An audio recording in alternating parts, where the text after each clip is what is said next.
Welcome to the podcast. It's the magical holidays. Time for Joe watching 60 Christmas movies in 60 days. Why, you might ask? Because it sounds like a crazy task to be watching 60 Christmas movies in 60 days. It'll be struggle, no I won't lie. By the halfway point I will lose my mind, but with your support I'm gonna be fine. So let's have a blast on this Christmas time. Join me now and let's find out about today's Christmas movie. Was it good or bad? Happy or sad? Is there another dead mom and dad? Let's get to it with no delay. It's your old pal Joe and he's happy to say welcome to Joe watches 60 Christmas movies in 60 days. How's it going, everybody? It's me, it's your old pal Joe, and welcome to episode 44 of Joe Watches 60 Christmas Movies in 60 Days. Hacha! We're here again. We're doing it again. We're here to talk about another Christmas movie, but before we do, let me talk to you about my good friends over at Third Eye Comics. Third Eye Comics, your home for comics, graphic novels, gaming equipment, movies, music, and more. They can help you find almost anything that exists. They're great. They're really nice. They're very helpful. They've been helpful to me. They've been kind to me. So I'm really happy that they're my sponsor for Season 4 of Joe Watches 60 Christmas Movies in 60 Days. If there's anything that you would like or you're not sure, maybe there is something I'd like, but I'm not sure if they have it, you can check them out online at shop.thirdeyecomics.com. That's shop.thirdeyecomics.com. Thanks. Let's talk about today's movie. Today's movie is Christmas Camp. We watch our main character get dressed up and prepare for some sort of presentation. This is Haley. She arrives at her advertising office and chats with a co-worker. She has an in on getting some sort of toy company to sign on board. Her friend thinks that maybe Haley is taking on too much work. Haley goes to the boss to talk about pitching this new toy company and having them sign on with their ad agency. But it turns out her boss already knows about them. She wants to put someone else in charge of the pitch, some dude named Tom. When Haley begs, her boss simply says you simply don't have enough Christmas spirit to pitch a toy company focused on next year's Christmas campaign. For example, Haley, you spend every Christmas in the Caribbean. But the boss does offer her a chance to go to Christmas camp. It's a camp she went with her family last year and they had a great time. She thinks it would give Haley a much needed Christmas attitude adjustment. Cut to Haley arriving at the Christmas camp. The owner, it's just such a ridiculous idea, the Christmas camp, but we are going to roll with it because that's what this movie does. Cut to Haley arriving at the Christmas camp. The owner, Ben, greets her and shows her around. She also meets Max the dog. The owner takes Haley to her room, a room covered in angels, appropriately called the Angel Room. The owner is named Ben, by the way. We then see a young man pull up outside. He's Jeff, our eventual love interest, and Ben's son. He's arriving to help with this season's Christmas camp. When he chats with his dad, he tells him, like, hey, Dad, we're still working on this really cool property that people are going to be able to move into, and I've saved a place just for you. If you want to move into this property, it'd be a great retirement place, because I think you should retire, Dad. We could get some really good offers on this space if you ever wanted to shut down Christmas camp and retire. So he really wants his dad to retire. And this comes up, not joking, like 6 more times this movie. In just little passive ways. Oh, hey, Dad, have you thought any more about what I said? And his dad always replies, thanks, I'm thinking about it. And then his son will say, we need to know. We can get some really good offers if we make a decision before the new year. Anyway, Jeff stops by Haley's room and drops off a checklist for her. These are the things she must complete in order to gain her Christmas camp certificate. And then there's a checklist on this page, and it includes the items be merry, joy, giving, sharing, spirit, heart, inspiration, and celebrate. In an odd twist, the check boxes for each item are to the right of the items. I've never seen that before in a checklist. Haley feels a bit overwhelmed, but Jeff says it'll be fine because they take it basically day by day. Cut to Ben, the owner, giving an opening speech to the camp's participants. We then meet all of them. I'm going to run through this once, but you do not really need to remember most of these people. There's Ian and Susie, newlyweds. It's their first Christmas as a married couple, and they're having their families over for the first time. They figured the camp might help them merge their families' Christmases together more easily. Then there's Gail, who is celebrating her first Christmas without her son. He's not passed away or anything, but he is overseas serving in the military. And this is a camp that they had gone to before when her son was younger. The trip to the camp was her son's Christmas gift to her to help her get in the Christmas spirit again. Next up is John, who's there with his son and daughter. He's a dentist. It's their first Christmas since the divorce, and this is his attempt to make it special for his two kids. Haley's phone rings, and she takes a call in her room. Everyone makes a face at her. Jeff goes to retrieve Haley. She asks if there's a way to speed things up because she really needs to get back to her office to get back to work on this pitch for this toy company. Jeff explains that Christmas camp is more about slowing things down than speeding them up. When she gets back to the meeting, she's asked to turn over her phone for the day. Everyone else has already done this too. She's very hesitant, but does it anyway. The first activity is to write out your Christmas wish. No one else will see it. It's just for you. Haley doesn't write anything immediately, and Jeff checks in on her. She changes the subject from what she's supposed to be doing and asks Jeff about him. She learns about his job and this shore club that he's restoring, and that's where he wants his dad to live. Anyway, also it's where his parents met. They chat and chat and chat. At the end of the day, Haley finds out a guy named Tom, her main competitor, has been working on the toy pitch all day. She needs to get to work as soon as possible. Cut to Jeff talking to another worker at the camp about how he's worried about his dad. He really thinks his dad would be better off retiring. Later on, Haley is looking for a book that might inspire her for a toy company pitch. Jeff is there where she's looking for the books, like in a common area, and is all, wow, you're really focused on work, and then suggests a specific book for her. It's a photo book about kids at Christmas. Haley looks at him in a certain way as he walks away. The next day, Haley is awoken by Max the dog, who wants to go for a walk. Cut to her outside, having taken Max the dog for a walk. Jeff joins her, and they chat some more. They just keep talking. Cut to Haley working on her pitch, but she's late for the day's activities. She races out and finds Jeff is still there. He takes her to the place where everyone went, because it wasn't just on site, it was like a field trip of sorts. Cut to them in a field of Christmas trees. The day's thing was to find the perfect Christmas tree. They don't catch up with the group, so instead they just do it on their own. They're supposed to pick trees for their rooms, their personal rooms, that eventually will get donated to a shelter or something like that. Haley finds a really tiny and wispy tree and cuts it down herself. It doesn't take much since it was so tiny. That night, there's a follow-up activity where you pick out decorations for your tree. We find out Gail, the woman whose son is away, was feeling a bit sad and is in her room. Haley goes to her room and to make her feel better and help her decorate her tree. This is showing us that Haley is a nice person. We then get some time with Jeff and his dad, Ben, the owner. Ben sees some promise in Haley. Maybe she has the Christmas spirit after all. Ben also talks about how Jeff's mom would have really liked Haley. I thought, that's a bit weird to say all of a sudden you just met this person. Cut to Haley outside with Max the dog. Jeff joins her. They chat a lot more. They talk about dating. Neither of them are seeing anyone. Eventually he gives her his coat. They talk for 30 more seconds, and then she gives it back and heads inside. Back to work on her pitch.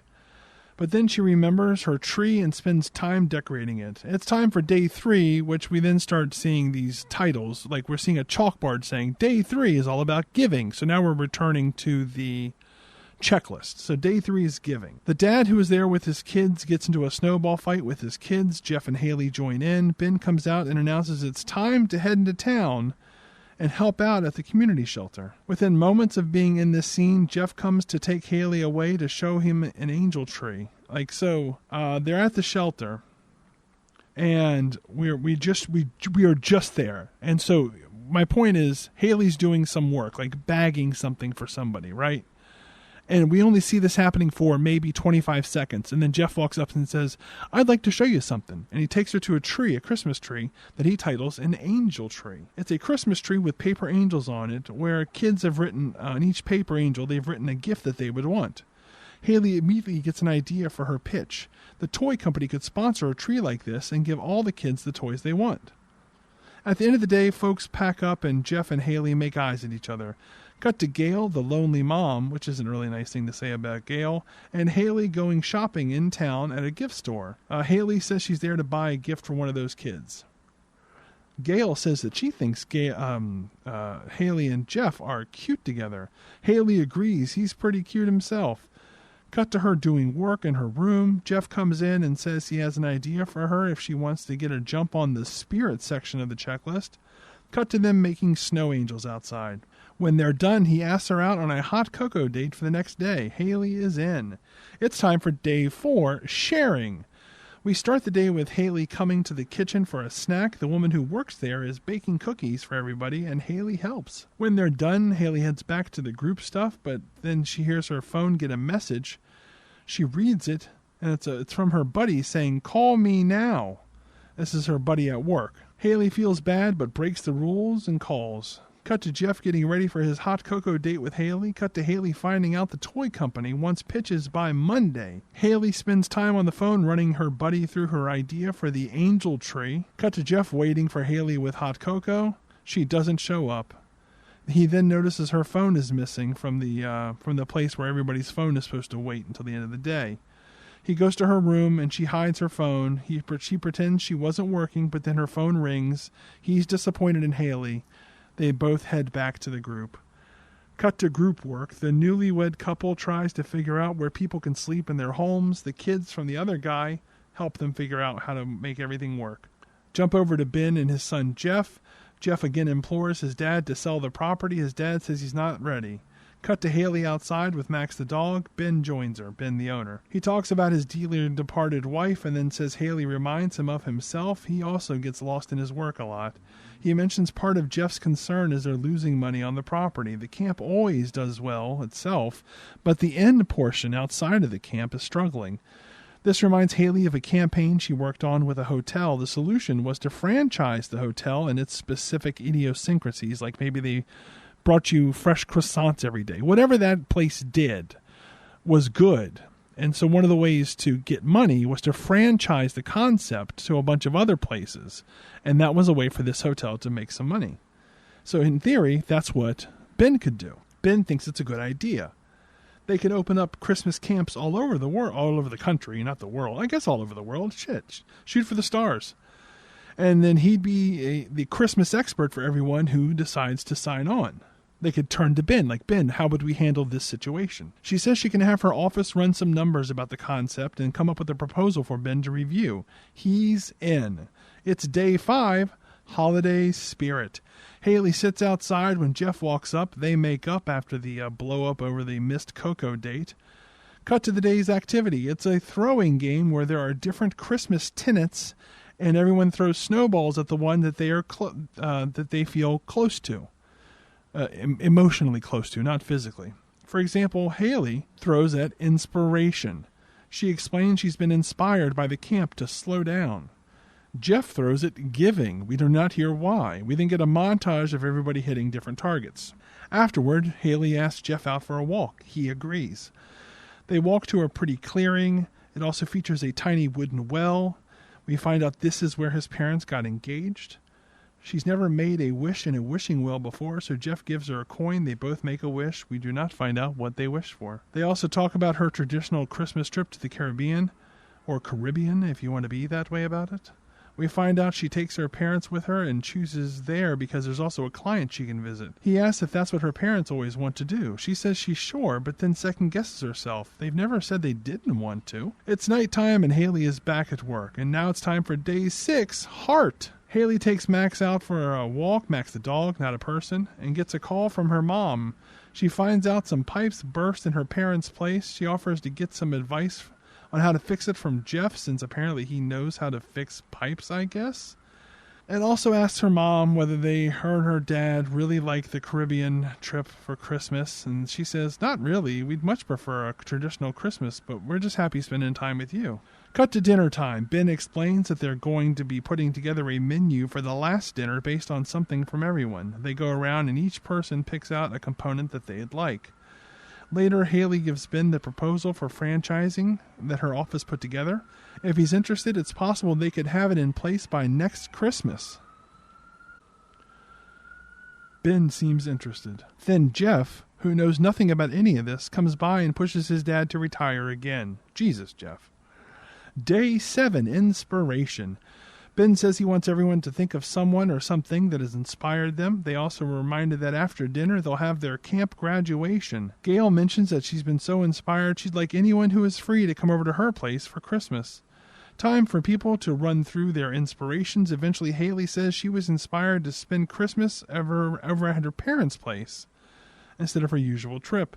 Cut to Jeff and Haley on a walk. They share a moment. Then on top of that, they notice they're underneath some mistletoe. They think about kissing, but then someone walks between them. They get back to the walk. Later, Gail stops by ahead of dinner to chat with Haley. She says she's been inspired to start dating again after seeing Haley and Jeff together. At dinner, everyone talks about what they're grateful for. Haley is grateful for meeting everyone and also grateful for all of the possibilities that are opening up for her, and she also says this while looking at Jeff. Ben says he's grateful for everyone being there. Afterward, there's a party, and Jeff and Haley dance together. Jeff goes off to get some gift ornaments that they're going to be giving everyone as kind of like, graduation gifts. And he notices some papers nearby. He pulls them out and finds it's the proposal that Haley put together for his dad. Immediately, he tells his dad that they need to talk about it. Anyway, Jeff is mad that his dad hid this from him. He said, your mom wanted me to take care of you. And Ben says, yeah, but she'd also want me to be happy, and working here makes me happy. Haley walks in and begs Jeff time to explain. He's also, was this just a research trip so you could copy the format? But both Ben and Haley are like, no, that's not true. And yet he's just so enraged that he's making up all this stuff that both people are denying. It's not just like, wait, are you just here to, do research for a copycat? And it's not like his dad is like, whoa, is that true? No, Dad knows that's not true. Jeff is the one that's in the wrong here. By a lot. Jeff doesn't listen. Ben tries over and over to explain that this was all his idea, but Jeff is being pig-headed. He storms off. Ben explains that he thinks Jeff is scared by the feelings he's feeling for Haley. His last relationship didn't end well. And I'm not getting any impression that this is about anything other than his dad. That night, a sad Haley sends out a present that she got for Ben, sets it underneath like the community Christmas tree. Day 8, hope. Yes, they already had the graduation party, but it's time to pass out certificates. Haley heads out after getting hers, ready to get back to the real world, and more importantly, ready to get back to work. She says goodbye to everyone, and including Max the dog. Later that night, Ben finds the present that Haley... Oh, it's actually left for... Yeah, I said Ben, didn't I? In my head, I thought she was leaving a present for Jeff, but it turns out she was leaving a present for Ben. Anyway, later that day, Ben finds the present that she left for him. It's a small wooden statue of Santa. He likes it. 1 week later, we get that message on the screen, so we're doing a little teeny time jump. Haley arrives at work and finds out that they got the toy account. Haley says that in the spirit of sharing and to not overextend herself. She'd like to share the account with Tom, her main competitor. Her boss is very impressed. Haley also gets a promotion. Haley is very happy. Later, she talks with her coworker who asks if she's heard from Jeff. She has not, but then Ben shows up. He shows up in her office. He's there to celebrate. He pitched a few potential franchisees, and all 3 are in. He'd also like to go with Haley to Gail's Christmas party that they'd been invited to celebrate the good news. Plus, there's going to be a surprise there. Cut to Gail's place. Everyone is there, and as a surprise, Gail's son from military shows up. She's so happy to see him. Gail's son says that Ben helped to get him there in time for Christmas. How did Ben, a layperson who runs a Christmas camp and an inn, how did he help get somebody some kind of like leave from the military? We'll never find out. Then Jeff arrives and wants to talk to Haley alone. He apologizes for how he acted. They make nice with one another and then kiss. Then they go back inside, and that ends the movie Christmas Camp. This movie was fine. I enjoyed it enough. It was easy to watch. I tend to like movies with lists of things to do. Although this movie was very willy-nilly with the list. These lists was not important. It might as well not even have been a list. But that's all right. It was fine. Christmas Camp. My MVP of the movie, easy pick. That'd be the guy who played Ben. This guy had the best fucking voice, man. It was such a cool voice, and it was awesome. And you hear him, and you're like, this guy just makes bank over voiceover roles because he's incredible. Genuinely an incredible voice. But he did a good job in the movie also. So that's it. That's it for this episode. That's it for episode 44. Thank you for listening. Thanks for hanging out. Until next time, take care and enjoy some Jingle Bells.